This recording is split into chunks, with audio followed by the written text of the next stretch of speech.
आधी बोलो आधी आधी आधी बोलो आधी आधी राजा आधी बोलो आधी बोलो ऊपर ये चलता है ऊपर ये सब्जी ऊपर ये सब्जी इधर पे आवे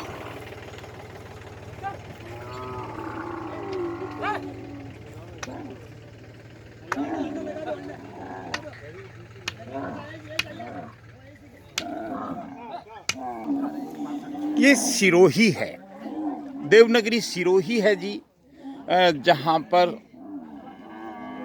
की महिमा कमाल की है, जहाँ की महिमा अपरंपार है। भारत का एकमात्र कैमल रेस्क्यू सेंटर सिरोही में है। ये कोई छोटी बात नहीं है।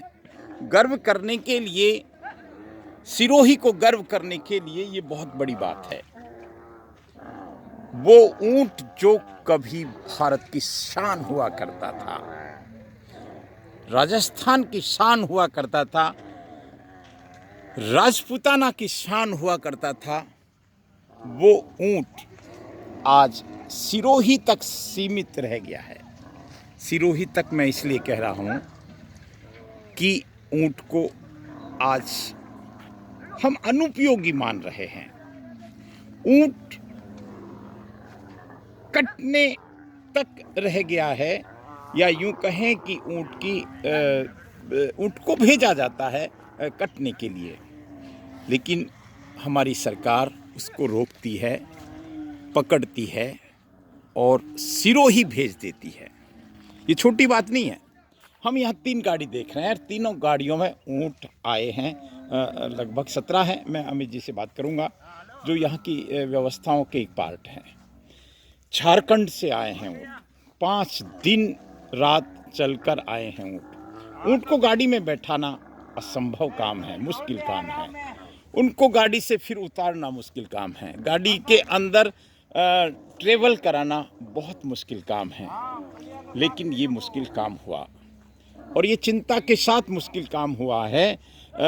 इस बात की चिंता कि क्या भारत में सिर्फ सिरोही में रेस्क्यू सेंटर ही बन सकता है, हर राज्य में क्यों नहीं बन सकता? ये चुनौती है, ये प्रश्न है, ये सवाल है हमारी भारत सरकार से भी, हमारी तमाम राज्य सरकारों से भी। क्या राजस्थान के अलावा और राजस्थान के सिरोही के अलावा क्या किसी और प्रांत में कैमल रेस्क्यू सेंटर नहीं खुल सकते? चिंता की बात है। इस पर चिंतन करना चाहिए। चिंता है तो चिंतन जरूरी है। यहाँ बहुत सारे ऊंट हैं। ऊंट के लिए सरकार ने ज़मीन भी देने का एक पत्र दिया है, लेकिन उसमें भी कई अड़चनें हैं। वो भी आज मैं बताऊंगा आपको। यहाँ समर्पित कार्यकर्ता ऊंट की सेवा कर रहे हैं। ऊंट यहाँ आते हैं, यहाँ उनकी सेवा होती है। यहाँ ऊंट का दर्द हम समझ सकते हैं साहब। वो ऊंट जो कभी ढोला मारू की कहानी, प्रेम कहानी का एक पार्ट था, जो ऊंट हमारी सेना और पुराने ज़माने की लड़ाइयों का एक बड़ा पार्ट हुआ करता था, उस ऊंट को हमने निकम्मा बना दिया, उस ऊंट को अनुपयोगी बना दिया। ये बहुत बड़ी चिंता है साहब। ये जो लोग इस ऊंट को बचाने में लगे हुए हैं, आप सोचिए, वो तो साधुवाद के बात है। ऊंट की सेवा करना, ऊंट को समझना, ऊंट को अब देखिए कितना निर्दोष प्राणी है ये जितना बड़ा है उतना ही ये अच्छा प्राणी है, भोला प्राणी है। आप देखिए, ये ऊंट उतरा है, अभी अगला ऊंट और उतारने की तैयारी हो रही है। बैठे बैठे आप देखिए, 5 दिन तक ये ऊंट बैठे बैठे इसके घुटनों को, इसके पैरों को कितनी अकड़न हो गई होगी साहब। हम चाहते हैं, सिरोही टेम्पल्स इस YouTube चैनल के माध्यम से चाहता है कि हर राज्य में इस तरह के रेस्क्यू सेंटर बनाने चाहिए। पीपुल फॉर एनिमल जो अच्छा कार्य कर रहा है, वो इतना कर दे कि हर देखिए कितना ताकतवर ऊंट आज ताकतहीन दिख रहा है। इसके पैर धूज रहे हैं, इसके इसमें सच में पैर धुज रहे हैं, और वो इसलिए धुज रहे हैं कि ये बैठा बैठा आया है। हे प्रभु, हे परमात्मा, हमारी इन व्यवस्थाओं में सुधार जरूरी है। बहुत मुश्किल है ये अपने पैर जब इसने, ये देखिए, ये भाई को भी मैं साधुवाद करता हूँ, ये भाई इसको सपोर्ट कर रहा है। आप देखिए, ये छोटी चिंता नहीं है साहब, इस चिंता के लिए चिंतन करना पड़ेगा हमारे। मैं इस चैनल के माध्यम से माननीय प्रधानमंत्री जी तक की बात विनम्रता से कहना चाहूँगा, माननीय मुख्यमंत्री जी से, माननीय जो भी इस व्यवस्था में सुधार कर सकते हैं, उन तक की बात जरूर मैं कह रहा हूँ। एक ऊँट इस यात्रा के दौरान प्राण त्याग दिए, स्वाभाविक, इतनी लंबी यात्रा के बाद। एनिमल कैरियर का यहाँ हम एक बोर्ड देख रहे हैं, क्या कहें, आप देख लीजिए इस दृश्य को। सैकड़ों किलोमीटर दूर से ऊँट गाड़ियों में भर कर आते हैं। प्रॉब्लम ये है, समस्या ये है कि भारत में एकमात्र कैमल रेस्क्यू सेंटर है। अमित जी हैं मेरे साथ। आज मैं अमित जी से कहूँगा कि आप थोड़ा सा विस्तार से बताएं, क्या है ये सारी कहानी क्या है सर? ये कैमल रेस्क्यू सेंटर सिरोही में ही है भारत में। नमस्कार। राजस्थान सरकार ने 2015 में राजस्थान स्टेट एनिमल घोषित किया है जी। अच्छा।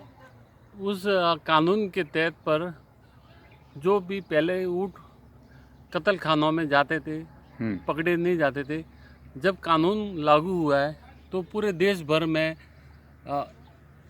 कत्ल खाने से ऊँट को छुड़वाया जाता है हमारी संस्थाओं द्वारा, कार्यकर्ताओं द्वारा जी। लेकिन इनकी देख रेख, इनकी व्यवस्था, इनके चारे पानी इत्यादि की सुविधा पूरे देश भर में कहीं नहीं है। हर राज्य में कोई सेंटर नहीं है इस तरह के, सेंटर नहीं, केवल राजस्थान में। राजस्थान में सिर्फ सिरोही में है, सिर्फ पीएफ सिरोही में ही संचालित है जी।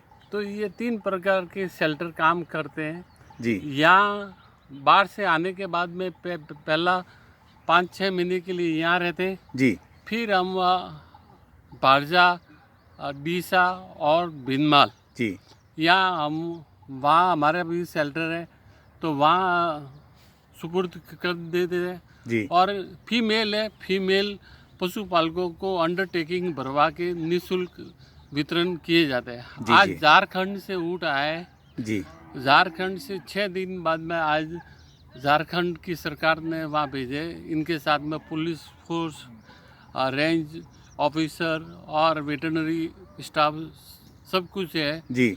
और इनकी व्यवस्था हमको करनी है। तो व्यवस्था के लिए हर एक दानदाता गायों के नाम के लिए आगे आ जाते हैं। निश्चित। ऊँटों के लिए व्यवस्था के लिए कोई आगे नहीं आ रहा है। न तो राजस्थान सरकार आ रही है, न भारत सरकार आ रही है, न इस स्थानीय दानदाता या बाहर के दानदाता आ रहे हैं। प्रतिदिन 30 से 35 हज़ार का खर्चा है। चारा पानी इनकी व्यवस्था यहाँ स्थल पर की जानी पड़ती है और ये ऊँट एक दिन में करीबन 100 रुपये का उसको मेंटेनेंस हमको करना पड़ता है। अभी कितने ऊँट है सर आपके यहाँ? यहाँ 254 ऊँट अभी मौजूद है और 17 और ऐड हो गए आज। हाँ, 17 आज आगे। और पास में ये वाड़ा खेड़ा का जंगल है जी, जो हमने फॉरेस्ट विभाग की नीलामी से 1 साल के लिए लिया हुआ। यहाँ मतलब आप घास चरा सकते हैं। हाँ, ठीक ये बात। दिन में वहाँ जंगल में चारा गाह के लिए जाते और शाम को वापस इधर आते। सामने पानी की हूद और अमित जी, एक सवाल ये है कि ये हमारे अतिथि हैं, ये अतिथि देवो भव की परंपरा को सिरोही निभाता है निसंदेह, और निभाता आया है। तो सिरोही को चाहिए, एक सरकार ने आपको कुछ ज़मीन अलॉट की बात की है। राज्य सरकार ने 2014 से हमारी फाइल अप्लाई में थी। अब राजस्थान सरकार ने ज़मीन के ऑर्डर निकाल दिए 5 बीघा के। 5 बीघा के ये वही ज़मीन है जहाँ 5 बीघा में? नहीं, ये किराए से हमने भूखंड लिए है जी। वो पास में ही ज़मीन। ये सारा खर्चा पीपुल फॉर एनिमल वैन कर रहा है? पीपल फॉर और ये एनिमल भी वेलफेयर। कोई बहुत बड़े स्थानीय दानदाता भी कोई आगे नहीं है। कोई नहीं। और राजस्थान गवर्नमेंट ने 17,34,900 रुपये का डीएलसी कीमत रेवेन्यू विभाग में जमा करवाने के लिए कहा है, लेकिन अभी तक हमारे पास में 1 रुपया भी नहीं, क्योंकि इनके पहली व्यवस्था हमारे चारे की है। हर 15 दिन में 25 से 30 टन चारा आता है। देखिए समाज में बहुत सारे कार्य होते हैं, निसंदेह गौ सेवा होनी चाहिए, गौ सेवा का कार्य पुण्यदायी है, लेकिन हमारे संस्कृति में तो जीव सेवा, जीव मात्र की सेवा का उल्लेख आता है। हम कहीं ऊँट को विस्मृत ना कर दें, ऊँट को कहीं हम खो नहीं जाएं, या ऊँट कहीं खो नहीं जाए और ऊँट को केवल हम कागजों में देखें या देखने को मजबूर हो जाए हमारी पीढ़ी। इसके लिए हमको ऊँट बचाने हैं, इसके लिए हमको ये रेस्क्यू सेंटर बचाने हैं, इसके लिए हमको अमित जैसे लोगों को जिंदा भी रखना है। इसके लिए मैं तो कहूँगा, बहुत सीधा सीधा कहूँगा कि हमारे जनप्रतिनिधि, हमारे प्रशासनिक अधिकारी, हमारे नगर के भामाशाह, हमारे नगर के बहुत सारे सामाजिक संगठन इस कार्य में सीधे सीधे सहयोग करें। कोई इसमें, हाँ, ये आवश्यक ज़रूर होता है कि इस तरह की संस्था का ऑडिटिंग होना चाहिए, इस तरह की संस्था का पूरा लेखा जोखा होना चाहिए, पैसे का कोई मिसयूज ना हो, इस बात की जानकारी रखी जा सकती है, लेकिन इन अभियानों से जुड़ना चाहिए। मैं अमित जी को तो धन्यवाद ही दूंगा। मैं इस धरती की भी प्रशंसा करता हूँ। धरती धोरारी, ये इसमें देवता भी रमण करने आते हैं, इस पर हमको इतराना पड़ता है, हम इतराते भी हैं, लेकिन ये खूबसूरत नज़ारा वाकई में तारीफ़ काबिल है। ये खूबसूरत नज़ारा वाकई में वंदन के योग्य है। हम एक बार बार अपील करते हैं कि इस यहाँ कभी आएँ ज़रूर, हम देखें उस ढोला मारू की सवारी को, हम देखें उस रेगिस्तान के जहाज़ को।